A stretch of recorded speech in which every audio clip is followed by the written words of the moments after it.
Hey Sugar Snaps, welcome to the Textile Indie YouTube channel. My name is Brittany. Here on YouTube I share tutorials and projects in fiber and textile crafts, and today I'm doing a quick tutorial on Carolina snowflakes. So here are the tools you will need to make a Carolina snowflake. These are 2-inch metal clamps. You'll need a spoke weight, spray bottle, a pair of basketry shears, 1/2 inch wide flat reed, and a cloth measuring tape. All of these are in the description below if you want a full list.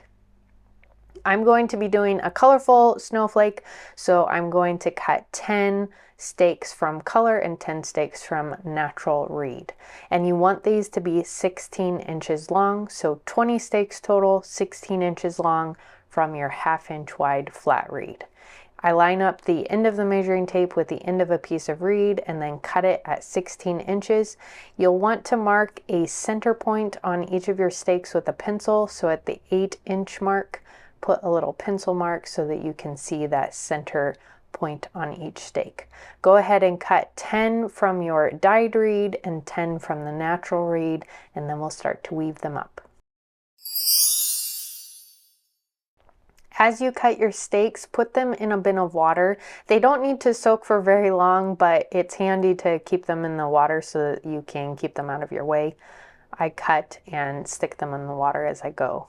Once all your stakes are cut, go ahead and set up your work surface for weaving. I typically lay out a towel of some sort in my workstation, and this catches any drips from the stakes that I'm working with. Pull out some of the damp stakes. We're going to start with a colorful stake alternating with a natural colored stake, and you can use your spoke weight here to hold these in place as you lay them down, or lay them down and then put your spoke weight on top. So I'm alternating dyed, natural, dyed, another natural, and then dyed. So 5 stakes total for this first section of the snowflake, and then we're going to weave 5 perpendicular to these. Your center stake will be a colored reed again, or dyed reed. So put that into the center, lining it up with your center marks, and then alternate with a natural color reed.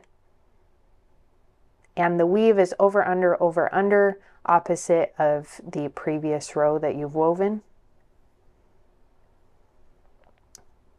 You'll do 2 stakes on either side of the center reed. So I have the 2 stakes here. I'm going to move my spoke weight so that it holds the stakes in place, and then weave a natural reed on the other side of that center mark, or that center stake, and then weave my final dyed piece of reed right next to it.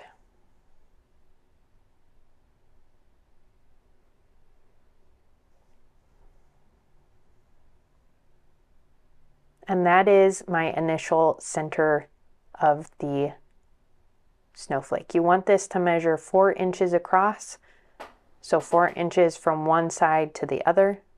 And then rotate it so that you're looking at the corner, and you're going to bring your pieces around underneath. Put some wood glue on the end. I'm using Gorilla wood glue here because it dries the same color as the reed. And then use the metal clamps to clamp these in place. The short end should match up with the long edge of these pieces of reed so that you end up with a nice curved shape in the corners of the snowflake. Clamp those in place to hold them together, and then rotate, and you're going to do the 2 pieces on the outside corners and then the 2 pieces just to the sides of that. So put the glue on the end there, and I put a liberal amount of glue in order to glue these pieces together. It does take quite a bit to keep the stakes adhered together. Clamp that in place, and then you'll do the next 2 pieces, and these are the natural colored reed. Put glue on the end there, layer them on top of each other, and then clamp them with the metal clamp.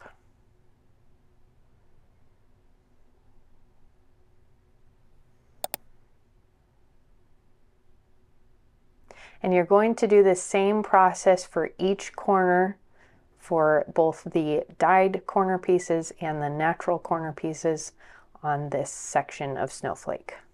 Now this is 1/2 of the snowflake completed, so continue by weaving a second section, and I'm doing this side different than the first side, so my center stake for this side of the snowflake is going to be natural. I'll weave 2 dyed reeds on either side of this with 2 natural pieces on the outsides. So the order will be a natural, a dyed, a natural, a dyed, a natural.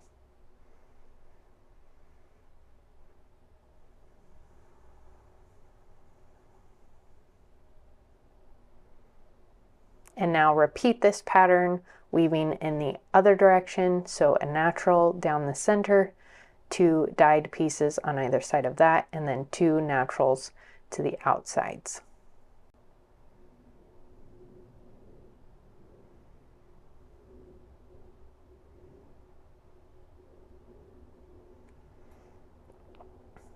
Again, this center square should measure 4 to 4.5 inches across, and then you're going to repeat the corner gluing like we did for the first piece.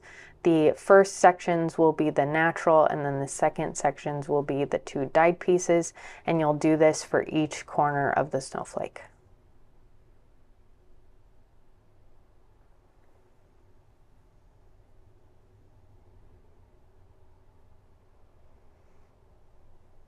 Once those are all glued and clamped, flip this piece over, and we're going to grab the first piece we created, shift it slightly so that the round sections fit to the center of that bottom section, and the center stakes that we didn't glue, those pieces we're going to tuck in or pull up depending on where they sit on the snowflake, and they are going to match up with each of the sections of the snowflake legs or arms, and we're going to glue them in place. So the glue hasn't dried under the clamps yet, so we're going to add some glue to these middle sections and layer 3 layers to dry in place. So as you're working on this, you'll hold the clamped pieces together as you clamp in the third piece. So I'm going to take this clamp off, hold it together so I can put this new piece in place and clamp it. And I want that center piece right down the center of these rounded stakes.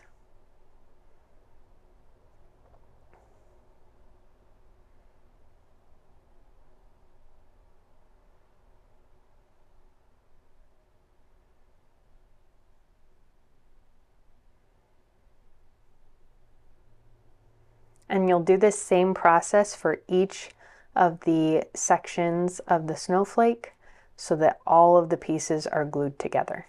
Finish all of the sections so that each piece is clamped in place, and then allow your snowflake to dry. This can take sometimes overnight depending on the humidity in your area.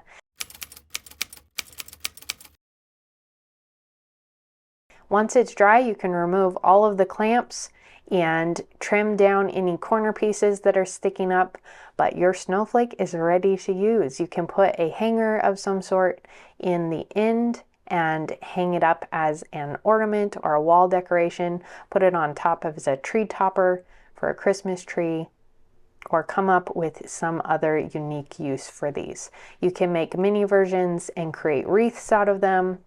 Lots of uses for this Carolina snowflake.